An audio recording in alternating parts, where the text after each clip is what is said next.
Praise the lord. ద్వితీయోపదేశకాండం గ్రంథకర్త మోషే గారు 5వ పుస్తకం బైబిల్లోని 34 అధ్యాయాలు, 950 వచనాలు, 33 ప్రశ్నలు, 240 వచనాలు, 512 ఆజ్ఞలు, 47 వాగ్దానాలు, 490 హెచ్చరికలు, 33 దేవుని సందేశాలు.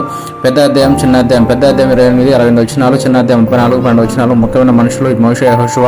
ముఖ్యమైన పీఠభూమి అరాబా పీఠభూమి. ముఖ్యమైన సందేశం క్షమ అంటే వినుము, లోబటం, విధేయత. ద్వితీయోపదేశకాండం 6, 4, 5. నీ పూర్ణ హృదయంతో, నీ పూర్ణ ఆత్మతో, నీ పూర్ణ శక్తితో నీ దేవుడైన యెహోవాను ప్రేమించబడును.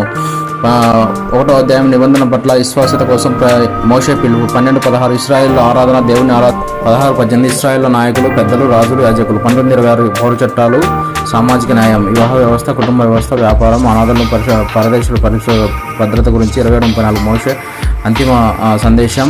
1-25 దేవుడు చేసిన కార్యాలు. 26-34 దేవుడు చేయబోయే కార్యాలు. 32 హెచ్చరికత, 33 ఆశీర్వాదికత. 28వ అధ్యాయం 12 నీవు అనేక జనంలో అప్పు చేయదు కానీ అప్పు చేయవు. దేవునికి మహిమ కలుగుగాక. ఆమేన్.